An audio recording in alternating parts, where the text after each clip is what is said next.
The desire to make huge money is in a perpetual increase, particularly the desire to make money from home. A lot of people are searching for easy ways to making money online, and millions of people are already getting this done. There is no age barrier when it comes to affluence, and this is the reason why anyone, irrespective of his/her age, that is reading this content will learn a lot and most likely start to make money from home today.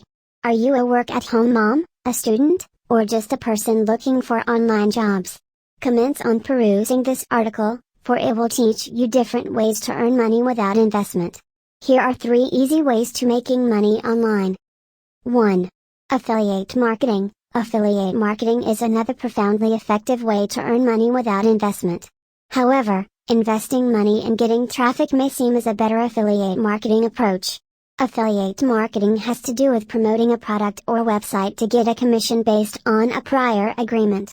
It is one of the best paying online jobs, and anyone that wants to earn money without investment can give it a try. Truly, this is one of the easy ways to making money online, but it is better for people with good social media presence or high traffic blog or website. However, if you like this type of online jobs but do not have a website, you can venture into CPA marketing rather.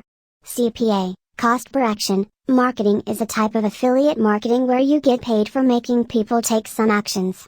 Some of the platforms I recommend to anyone interested in CPA marketing are MaxBounty, Peerfly, and ClickBooth. 2. Taking online surveys. It is almost impossible to list out different easy ways to making money online without including online surveys. This is because it is conspicuously stress-free to start and earn. I know you might be wondering how possible it is to make money from home by just answering questions. Yes, it is very possible, and millions of people are out there earning thousands of dollars by just taking online surveys. A lot of researchers are out there looking for you and I to answer their questions, which will determine a lot in an existing or prospective business. Personally, I highly recommend this type of job to anyone that wants to make money from home by doing something very easy and convenient. The major difficulty in taking online surveys is knowing the right platform to do this. Some platforms pay as low as $1 while some pay as high as $75. I recommend earning with Panda Research if you are interested in taking surveys. You can earn up to $75 for taking a survey on Panda Research, and you are also given $5 instantly for signing up. 3. Freelancing. You may have heard of freelancing and wondered what exactly it may be. Freelancing has to do with working for different individuals or companies right in the comfort of your home. It is one of the most convenient online jobs anyone can do. Some of the platforms I recommend to anyone interested in freelancing are listed below. Fiverr, Upwork, Freelancer. The opportunities and earnings in freelancing are measurable. According to Forbes, Charmaine Posek, who is a freelancer on Fiverr, earns $38,000 to $48,000 per month. Being an online freelancer is pretty easy. It requires just signing up, setting up your account based on your interested niche and searching/waiting for buyers. Indubitably, that is a pretty easy way to earn money without investment. Some freelancing niches in high demand are digital marketing, writing, graphics, and design, amongst many. Managing a blog is just like adding another product or service to your company in that this new endeavor will take time to set up, manage and promote. Blogs will require time in your schedule for marketing, networking, writing and scheduling in posts and managing comments. However, blogging can be very flexible. You can schedule posts to go live twice a day, or you can choose to post once a month. It is up to you. Whatever you do, be consistent, because readers will rely on new content, and if they visit your site expecting new content that isn't there, they likely won't be back. That means your hard work attracting them to your blog was lost. The truth is that most of your readers will be new to your blog. About 80% of them have not visited it before. It is important to provide a reason for people to come back, to leave a comment or to share the posts with their friends on social media. Before rushing the publication of your blog, take a few days to become familiar with the platform, the templates and tools that they have made available for you to use. Most blog service providers will also have an administration center where you can learn a great deal about effectively managing and promoting your blog. Take the time to browse a few blogs that reach an audience similar to the audience you hope to attract. Examine the kinds of advertisers utilizing their blog and try to determine who they are, what are they selling, and what may have attracted them to this blog. Take a look at the topics the blog has covered over the past year. Watch for ways that they have utilized the tools you hope to use on your blog. Look at their chosen theme, colors and imagery that are they using. Determine what you liked and what you didn't like about their blog, and make notes on thoughts you may have during this process. This information will help you refine your blog into something distinct and effective. Once you have decided on who your ideal reader will be, the theme and design, the kind of content you will offer and the frequently you intend to post, now it is time to determine what you hope to get out of the blog. Perhaps you hope to generate sales or gain more customers. Perhaps you are using it to create dialogue, or solidify customer relations, or share information about your business activities, behind-the-scene topics and to highlight your green policies or celebrate suppliers' charitable donations. Maybe you are going to use the blog to reinforce and gain networking opportunities. It is perfectly fine to have several intentions for the blog, the point is to determine what they might be. Armed with this, the process of making content creation, blog policies and assigning staff to manage the blog becomes easier. It is very helpful to create a few files on the computer to keep items easily accessible. Create a file to store feature content, ideas for content and resources like easyarticles.com for instance. Have a separate folder where you can store the images, ads and logos that will be used on the blog. Just like your email signature, you'll want to create a small byline that will be placed at the end of every post. This might be a logo, a business meme, a message to your readers, or simply a single URL to your business website. Utilizing the option for multiple pages on the blog can be very helpful as well. Creating an About Us page is a great way to reach out to those new readers explaining who you are, links and contact information. A second page for media appearances is also a great idea, perhaps a third that offers reviews, endorsements or customer comments. Perhaps a page that has a contact form for reader feedback. The options are only limited by the blog platform, Blogspot, WordPress, e-commerce site, etc., that you have decided to use. Once you start blogging, be sure to encourage people to utilize the social media buttons located at the bottom of every post. Every time someone clicks on those media buttons, your posts are shared with their social media contacts. Be sure to use those buttons yourself and encourage your staff to as well. Get connected with social media groups, forums, networks, article distribution sites, and any other outlet that is relative to your blog. Networking with other bloggers and like-minded businesses will help drive traffic to your new blog as well. Lillian and her husband Dave are the team behind Brummet Media Group, high-fiving cheerfully as they pass each other on the way from checking off one item or other from their long to-do list. Their business includes Dave's music studio and percussion accessory products and graphic design work as well as numerous award-winning non-fiction books and popular blogs. Today we help them celebrate their latest book release, From One Small Garden, with over 300 delicious, nutritious recipes. Now available at Amazon. Visit the Brummets at http://www.brummetmedia.ca.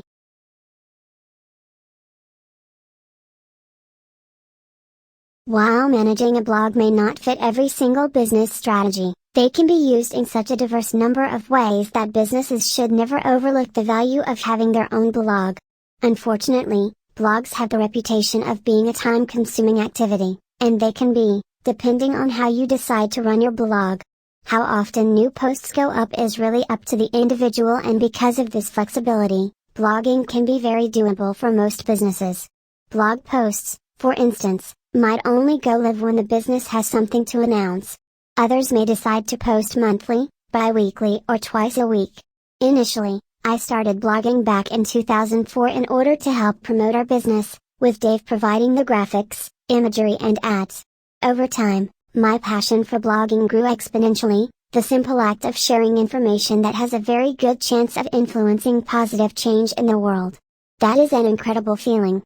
When I see the stats showing me that people around the world are finding our blogs, it really feeds my soul. It is like a jolt of coffee for me. I get all jazzed up and inspired and want to do more, and more and more. I've studied marketing for some time in business management classes, forums and communication boards or groups, online radio shows, blogs and every book I could get my hands on from 1994 present. One is always learning. I have discovered that there are a lot of techniques and tools involved in effectively managing a blog. Most blog service providers like Blogspot or WordPress will allow the owner to create unique images and design, making the blog more distinctive. Once we decided the theme of our business and desired reputation, we were able to then choose the colors, graphics, text and imagery that will reflect that our business. I learned in marketing classes that the business needs to be instantly recognizable, so that is why our pages on social media, LinkedIn, Facebook, Twitter, etc., blog and website have similar themes. We use nature imagery and colors, blue, green, brown. At the same time, it is important to keep each the site slightly different so that you are targeting that particular audience directly. It is an interesting challenge for sure. Luckily I have my graphic and web savvy husband to create just the right look for us. Everything we do cross-references to everything else.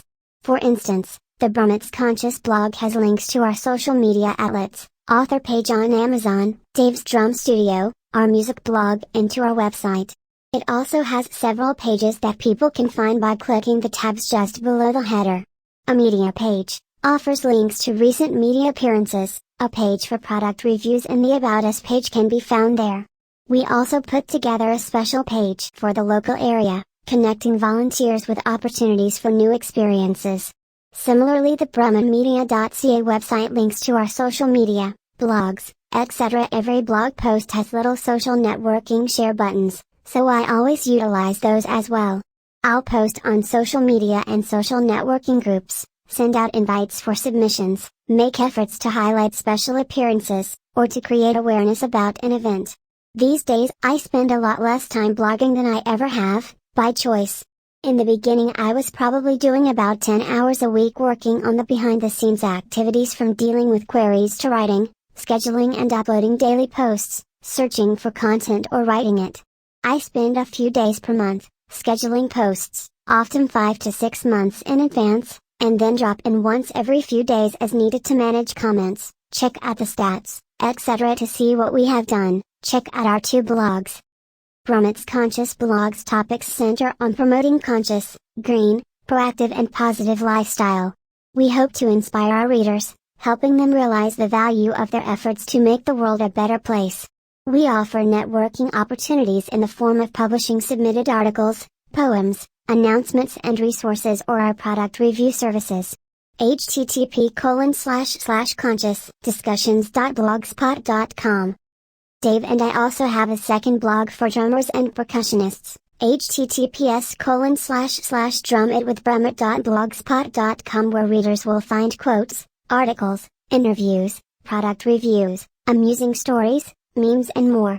Lillian and her husband Dave are the team behind Brummet Media Group, high-fiving cheerfully as they pass each other on the way from checking off one item or other from their long to-do list. Their business includes Dave's music studio and percussion accessory products and graphic design work, as well as numerous award-winning non-fiction books and popular blogs. Today we help them celebrate their latest book release, From One Small Garden, with over 300 delicious, nutritious recipes. Now available at Amazon. Visit the Brummets at http://www.brummanmedia.ca.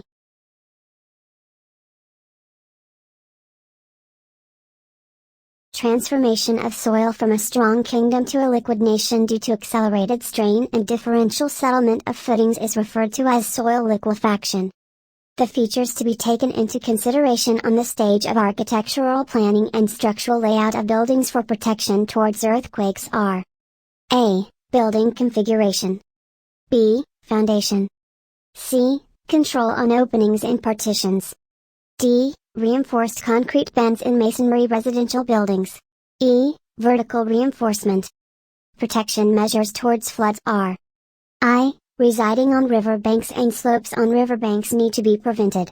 2. Buildings have to be built at 250 meters away from the seacoast/river banks. 5. To construct the right drainage system in all flood-prone areas. 4. To assemble the entire village or settlement on a raised platform higher than the high flood degree. V. To assemble the building with a plinth level higher than the known excessive flood degree. The measures adopted to control land degradation in one-of-a-kind regions of our users are: I. Soil erosion in hilly areas can be checked by means of creation of terraces for farming. 2. Plugging of gullies by the construction of taking a look at dams. 5. Afforestation can manipulate soil erosion on slopes. 4. In arid regions, education of safe haven belts of flora manipulate overgrazing by using animals and developing thorny bushes to stabilize the sand dunes. V. In semi-arid areas, moisture's conservation, weed manipulate and right control of wasteland. Vi. Control of mining sports are some of the techniques to scale back land degradation. The number one goal of earthquake-resistant layout is to prevent buildings from collapsing during earthquakes, for this reason minimizing the chance of loss of life or damage to human beings in or around the one's buildings. There are sure capabilities, which is considered at the degree of architectural planning and structure, will improve their performance for the duration of the earthquake. The natural factors accountable for landslides are: A. If slopes are steep. B. If there is the excessive intensity of rainfall. C. If slopes have stiffness. D. Soil layers shaped under gravity. E. Rock layers are fairly weathered. F. Poor drainage. The Guy-made factors liable for landslides are: A. Soil erosion induced due to deforestation. B. Mining and quarrying. C. Excavation which is non-engineered. D. Construction that is non-engineered. E. Land use pattern. If homes can't withstand the forces of excessive winds and storm surge, then those homes are considered prone. Generally, those maximally prone to cyclones are lightweight systems with timber frames, specifically older homes where wooden has deteriorated and weakened the walls. Houses made from poorly built concrete blocks are also vulnerable. Urban and rural communities on low islands or in unprotected low-lying coastal areas or river floodplains are taken into consideration at risk of cyclones. Man-made elements responsible for causing landslides. I. Soil erosion precipitated because of deforestation. 2. Mining and quarrying. 3. Excavation that is non-engineered. 4. Construction that's non-engineered. V. Land use pattern. The configuration of an earthquake-resistant building are: A. The building must have an easy rectangular plan. B. Long walls need to be supported by reinforced concrete columns. Foundation of an earthquake-resistant building. A. Assess the ability for soil liquefaction to avoid tilting, cracking and failure of shape. B. Adequate basis layout must be deliberate in order that building can resist earthquakes. Vulnerable houses for landslides are those which are situated on: A. Below hills without crops of fractured rock. B. Steep natural slopes, mainly on weak geologic materials. C. Developed hillsides where septic, tank, soil absorption structures are used and landscapes are irrigated. D. Steep production-associated cut or fill slopes. E. Areas in or on the mouths of drainages which includes canyons. F. Existing landslides vicinity. Most prone homes for floods are: A. If biomass materials like bamboo, leaves, thatch are used to construct huts, then they are without difficulty destroyed in floods and washed away. B. Residential buildings which can be constructed with earth primarily based cloth or using stone and brick and dust mortar. C. Floodplains entice poor city dwellers due to less expensive land values. D. Occupation of regions inside the floodplains of rivers, in particular in regions of the high populace, has increased the vulnerability. The effect on homes because of floods are: A. Water beneath high stream velocity washes away the houses. B. Rising waters may reason in the flotation of homes from their foundations. C. Even though houses stay intact on their foundation, floods may additionally purpose intense harm to substances. D. The velocity of water may erode the basis of the residence, which can also result in the collapse of the house. E. Massive floating objects like bushes, electric-powered poles, and so forth, may additionally impact the standing houses and cause considerable harm. F. Other varieties of damage or wall erosion, cracks and bulging harm to water delivery, sanitation, and electric systems. Protection measures in opposition to floods are: A. Residing on riverbanks and slopes on riverbanks should be avoided.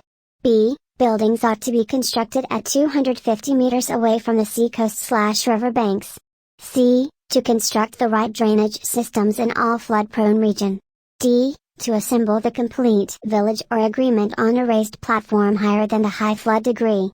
E. To assemble the building with a plinth level better than the recognized excessive flood level.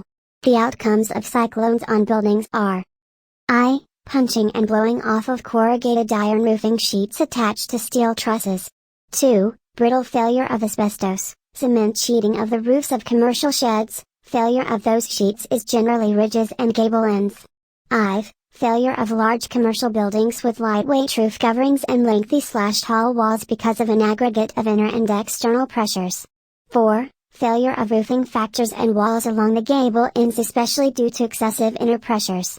V. Overturning failures of compound partitions of numerous sorts. Vi. Failures of improperly attached or built parapets. Vi. Damage to roof/lintel projections. Vive. Damage to improperly connected home windows or window frames.